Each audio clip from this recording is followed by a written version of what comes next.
উনি বললেন গাড়ির ধোঁয়া, এই জন্য অবশ্যই গাছ লাগানো দরকার। তার সঙ্গে এগ্রিকালচার স্যারও বললেন যে পুষ্টি, কালকে আমি সাউথিতে গিয়েছিলাম, দিয়ে বাচ্চাগুলো দেখছি ভিটামিন সি অভাব যেটা বুঝতে পারছি। তখন বললাম তোমাদের বাড়িতে লেবু গাছ আছে?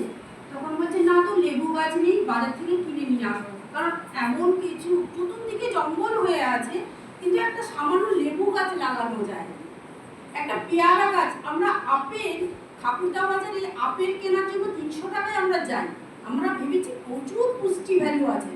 একটা যদি আমি সারাদিনে আপেল খেতে পারি, তার থেকে যদি আমি একটা পাতিলেবু বা পেয়ারা খেতে পারি, তার অনেক বেশি। কারণ আমরা যে জিনিসটা সহজভাবে পাই তার গুরুত্বটা আমরা বুঝি না।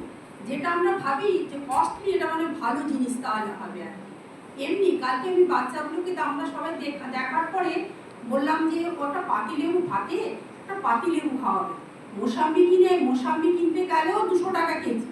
সেটার থেকে আমি যদি ভিটামিন সি পাতিলেবু, তাহলে এই যে স্যার যে বললেন ফলের গাছ, আমরা যদি আমার বাড়ির চারদিকে আমি দুটো পাতিলেবুর গাছ, দুটো পেয়ারা গাছ যদি জায়গা থেকে লাগাতে পারি, পাশের বাড়িও লাগাবে আমাকে দেখে যে এই জিনিসটা তাহলে আমার গুরুত্ব আছে। একটা মা, আমরা আয়রন খাচ্ছি, আয়রন সাপ্লিমেন্ট, তার শরীরের মধ্যে অ্যাবজর্বটা কি হবে, ভিটামিন সি দরকার।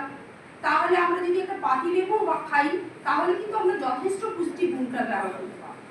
এই সামান্য ছোট ছোট জিনিসগুলো আমরা জানো, বাড়ির মেয়েদের, বাচ্চাদের, এইগুলো যেন মাদেরকে আমরা আমার থেকে আমি 4টা মাকে কনসাল্ট করতে পারবো।